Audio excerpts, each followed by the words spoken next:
The third worksheet in your packet looks like this one. And our goal is, if you look at the directions, it says add value to create texture, overlap, and curved surfaces, and differences in color. If you have an object in a whole drawing, we definitely want to have a darkest dark and a lightest light and use the full range of value within a piece.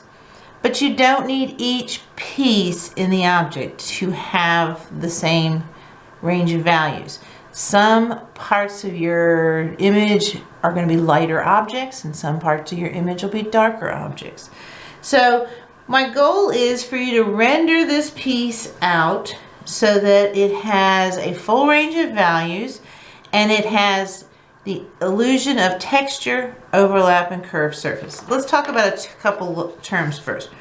We're going to render these objects. Rendering means to make a drawing, a very detailed drawing. So not only are we drawing the lines and edges, but we're going to add all the value changes and create that illusion of space. Remember that values can be used to create strong contrast or difference between very light areas and areas of deep shadow. So we want some things to be the darkest darks and some things to be the lightest lights. And we're going to use this image to make some of those choices. You could decide that these are dark purple tulips and very light leaves and white daisies, but that white daisy is still going to have some overlap and some textural changes here. These cylinders that are the stems are going to have some color, but you might have three different looks for things. You may decide that this is a red tulip and a white daisy, or maybe this is a rust colored daisy and a white tulip.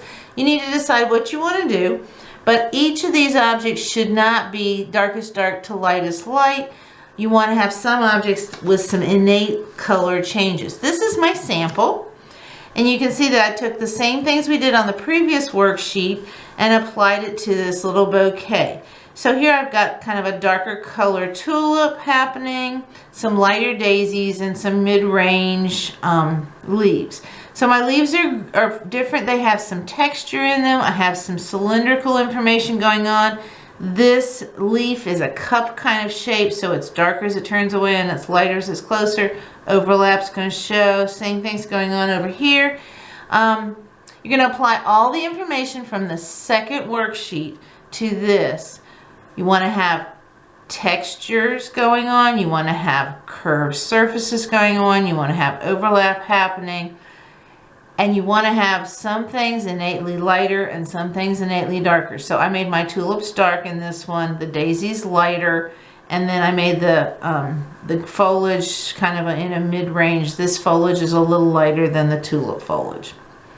So save this, pause it. You don't have to go with the same combination, but I shouldn't see this kind of value on each of the objects. You should have definitely a change of value so that this feels like it's a lighter object than another one. Go ahead and pause this. You can use this as a reference and just start wherever you want. Start dealing with overlap, start dealing with making things look cylindrical. You can take it in whatever order you want.